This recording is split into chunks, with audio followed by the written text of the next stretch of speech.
Hey guys, it's Kami, and today we'll have a brief talk about Wizardry Online, introducing it to those who have never heard about it. You can see some farming spots in this game on your screen, as that's the only type of video I have recorded, and I'll follow it up with few screenshots. But first of all, I want to say that this MMORPG was shut down almost 2 years ago on global scale. Probably it wasn't that successful for a publisher, though I have to say that I never ever seen any ads or any other info about it and found it out in my time just occasionally, so I don't know what they expected. Anyway, it is currently available only in Japanese language and without English patch, or at least it was not available at the time of global shutdown. I will say why it is so important just in a few minutes or seconds. There was a try from Saba Games publisher to review it, but without any success. And as far as I know, there are no other plans on reviewing it, which is unfortunate. Now, why do I say that it is unfortunate if this game is outdated with relatively old graphics? Well, because it has the best storyline I have ever seen in any MMORPG that existed or exists up to this date. It is probably single one and only MMO in which I never got bored reading dialogues, and even more so, your life depends on it. Literally, this game has permadeath. For example, you can see on your screen how many players lost their chars in August 2013. Not a whole lot, as you can see, and that's because permadeath has only a chance to occur. And if you play relatively cautious, then most likely you won't lose your character. Firstly, when you die, your soul needs to run to the nearest respawn place through the horse of death with sight within the time limit, and you can be caught by them up to 10 times. After all of those gone or time expires, you die permanently. Now, if you manage to reach your respawn place, you have some chance to respawn there. It depends on your level, the higher it is, the lower chance. Also, if you were caught few times by death with sight, then it drastically lowers that chance. Something like -5 or -10% if I recall correctly, and there are a few other things that go into count as well. Anyway, you can increase the chance by sacrificing special items that raise the chance or some equipment. And if you want to carry a whole lot of those with you, then I have a bad news for you. Inventory is limited. Not to mention that while your soul wanders to the nearest respawn place, someone can rob you, literally steal stuff from your corpse. Just while I'm talking, here is the count of chars lost in January 2014. Now you would say then go with party, and here comes the party content. You can make party up to 4 players, but if you don't trust them, then just don't. Someone of those can leave your party and backstab all of you and then loot your stuff. Great, right? But if you trust them, then in case of your death, they can carry your dead body and help you to respawn.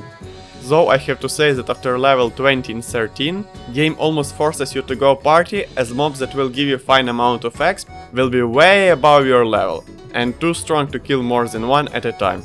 So if you won't be into grinding crowds of mobs relatively close to your level, then start searching for reliable players to form party with.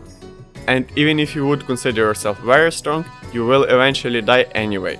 There are a crap load of traps, even some chests are traps. Not even to mention that other players can set up traps as well, or you can run into extremely strong monsters that will one-shot you.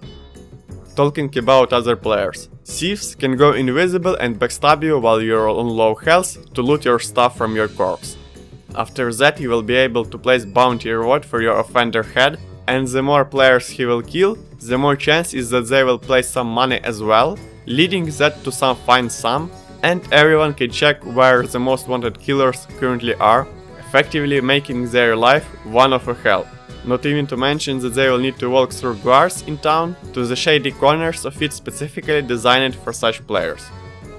Even if you will die permanently and lose your character, apart from level itself, there is also a soul rank that is shared between all your characters, so you can always focus on leveling that. Also, in this game you can change your char's class. I won't go deeply into details about it, but you will be able to mix match skills from different classes and receive 1 bonus skill point for each 10 levels of your character before you change your class, effectively resetting your level. Also in that way you can get elite classes, which you can't choose from start. And here we have come to start. When you start this game you randomly receive stats points, which you can distribute as you like. So recreating character at start to gain some decent amount is also a part of this game as well. And that's far from what this game has to offer for you.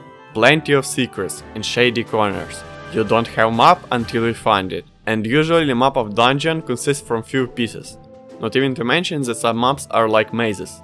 There are also quizzes, which if you haven't guessed correctly, then you will die. So as I said at the beginning of this video, understanding what you read is a must in this game. And that is exactly why I don't play the Japanese version. That would be the death festival for me with Google Translate. The game itself has this darkish atmosphere, where you constantly watch your back and don't AFK in dungeons. Also, it is sort of non-target, you can play and fight without target, but you can also lock your target and tap target. The range will still come into play, your character won't run automatically. So it is some sort of mix between target and non-target. As for the cash shop, I have no idea how it is going on Japanese server, but on global server it was for the most part okay. Other than cosmetics, there are bags that you can get in-game, and also, if I recall correctly, reviewing items. So that might be the only real stuff you can count as pay to win, or I would rather say pay not to die, but as I said previously, if you're cautious enough, you're not going to die anyway. While I played, there was also some sort of sanity system. I don't really remember how exactly it was called. The point was you have from start 100 points of it, which gives no benefits and no penalties, but if you will be hit by traps then it will reduce, something by 1 or 5, I don't really remember. Then if I recall correctly it also reduces when you're on low health or something like that and when you die. If it falls below 50 then it has some negative effects. And to increase it you will need to sleep in inn. There is a free bed, so you can sleep there for free to regain 100 of it. To gain 150 if I remember you need to pay some small amount, and you can pay even more to get more than that. Getting more than 150 will give you some benefits, which I also don't remember, unfortunately. But what I do remember is that this game has no regeneration at all, so your health and mana does not regenerate at all. So if you don't have any healing skills, then you will need to carry a lot of potions with you, but as I said previously, your inventory is limited, and you will also want to loot some stuff in it. There are also classes that can heal in this game, so as an alternative you can form a party with those, of course if you trust them. And on that note, for the most part melee classes use OD points, which you regain while fighting and use them to cast your skills, but some skills of melee classes still use mana. It is not really that complicated as it sounds. I would say this game takes only average effort to dive in, and for the most part you just should be ready to read dialogues, and a lot of them, because really your life depends on it. If after all this rambling you will decide to play this game and will want to go as a fighter, then I would advise you to carry a spear, as that one is the best melee weapon in the game, having great damage and long reach, effectively allowing you to stay out of the mob's reach if you are fast enough, but also you'll need to carry something else with you, just in case someone or something got lots of piercing resist. And I have also forgot to mention that this game is dungeon based, but anyone can go in those and you will see each other. Though there are channels, similar to Black Desert, Vindictus and other games, and small closed party instances as well. Those can be started from special places in the dungeons. And that's about it. I will leave the link to the official Japanese version down below in the description, so if you're interested in it, then check it out. If you have played this game before or found this video interesting, then don't forget to leave your comments in the comment section below. Especially, I'd like to hear something from those that play currently on Japanese server, how the game is going there, if it is doing fine, and such. Anyway, thanks for watching, and I'll see you next time.